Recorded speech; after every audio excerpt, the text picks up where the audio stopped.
horse Kohler on the Woodland Mills HM 130 Max. We got the power head, thanks to Lake Erie Chestnuts. If you don't know Lake Erie Chestnuts, you've got to have him as a friend. It's even better having him as a twin brother.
Well, here we are on morning number 2. We're getting to work on this post white oak cant, and we're going to try to be cutting some beams.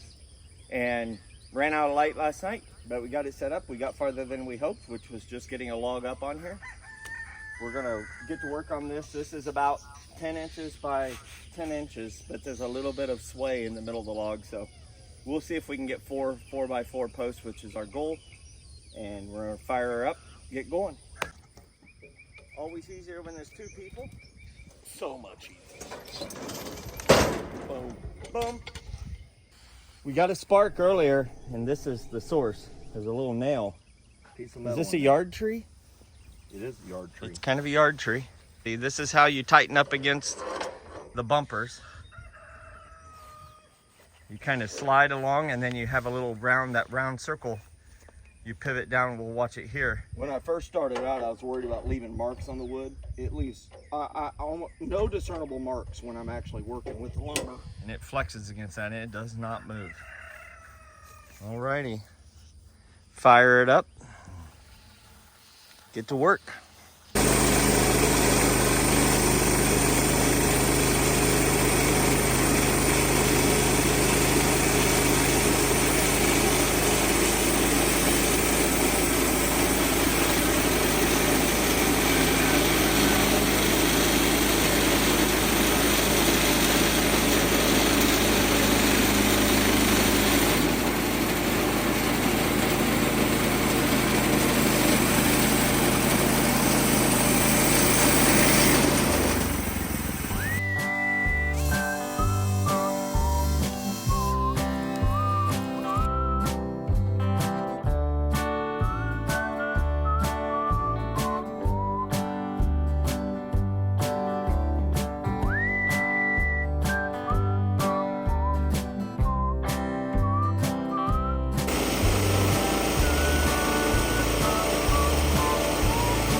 Change the blade.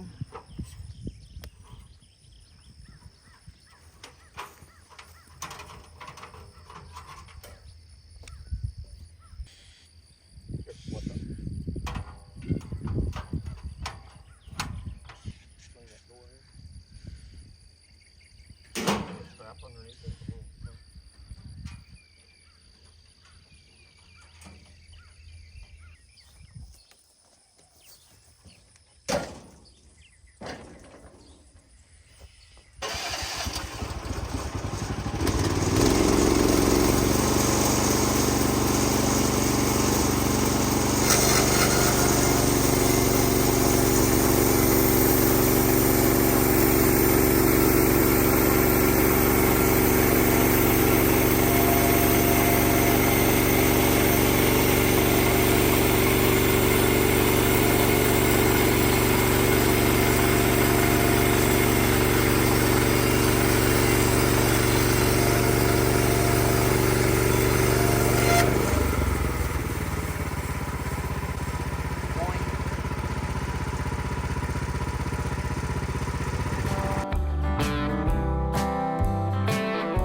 Got some bend in these, some just natural bend, but 6. You got 4 4x4s, almost 6, and then we got one that's 3 by. A little bit of bend to them, but not bad. That's post white oak.